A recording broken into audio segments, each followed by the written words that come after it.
Good morning, guys. My name is Chanakya, and this is Dominic along with me.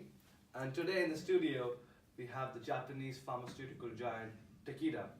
Representing them are the portfolio and pipeline manager Samira and the sales director Dimitrios. Welcome to the studio, guys. Welcome. Welcome, guys. Thank you for having us. We know you guys have recently went through the biggest acquisition since the 2000. You acquired Shire for $62 billion. It's a big sum.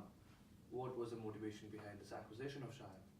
Well, you see, Chanaka, here in Takeda, we want to be a global pharmaceutical leader, as well as the leader in rare diseases. We felt like Shire has exactly what we need in order to achieve that, based on their portfolio, obviously, and their pipeline of medications. We saw some drawbacks from our end, from our own pipeline, but we're 100% sure that this acquisition, no matter how big it is going to help us address those issues and catapult us into the top 10 pharmaceutical companies of the industry.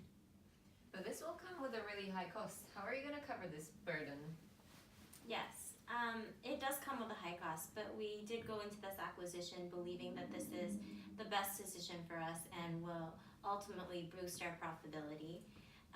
In terms of how we're going to see through this investment, we want to make sure we're making the right decisions. So that really includes product innovation and making sure that we're the ones who are really coming up with the solutions of the future.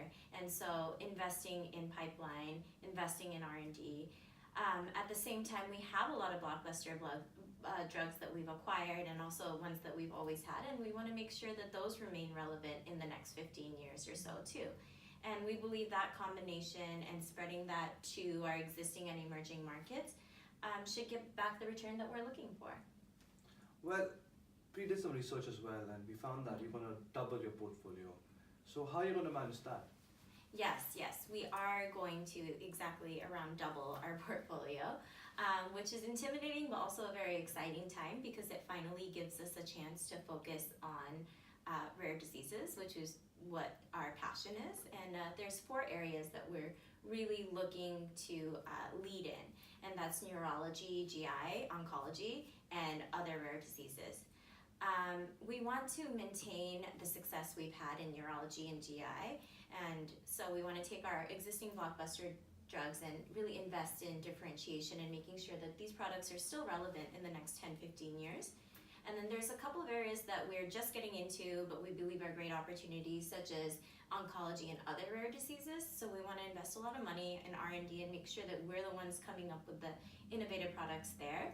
And lastly, there are a couple of areas that don't have to do with our focus, and we don't believe that that's the best thing to keep around, such as Shire's Eye Health Unit, and also some blockbuster drugs that used to make profit but are no longer making profit, such as Hemlibra and some other drugs. We believe all of those together will give us about $8 billion that we can reinvest. Nice. That sounds very promising. Looking at it from a bit of a different point of view, Dmitry, what is the strategy from a global point of view? Are emerging markets still a priority for Takeda? Yes, of course. To answer your question straightforward, they've always been an interest for Takeda, and obviously they will remain.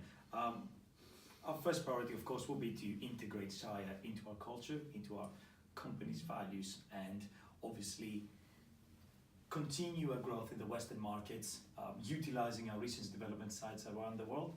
Now that we have acquired the Shire's sites, of course, some areas will see a bit of duplication, both in research field as well as being administrative, normally in Europe or in the USA. We will have to consolidate, of course. We need to create cost synergies as well as revenue synergies in order to obviously reduce any further costs and increase our efficiency. We need to partner properly with Shire and streamline the whole process. As far as emerging markets is concerned, we are going to utilize Shire's rare disease department in order to establish a proper foothold in those countries. We already have some partnerships, namely in Brazil, which we have established a proper foothold there. Our current focus will be to create strategic partnerships rather than just direct acquisitions. We did have a big acquisition in our hands, and we need to drive down costs as much as we can in order to increase our liquidity. Given the size of both of these companies, this is going to be a very complicated process. Well, it will be, yes, of course, but the benefits to reap are massive. I mean, to put it anecdotally, like my old college professor used to say, when it comes down to acquisitions, you might find out that 1 + 1 = 3. Thank you very much. Thank you very much for being with us here Thank you, today, Dominika. and thank you very Thank much you. for Thank you, watching. Shannon.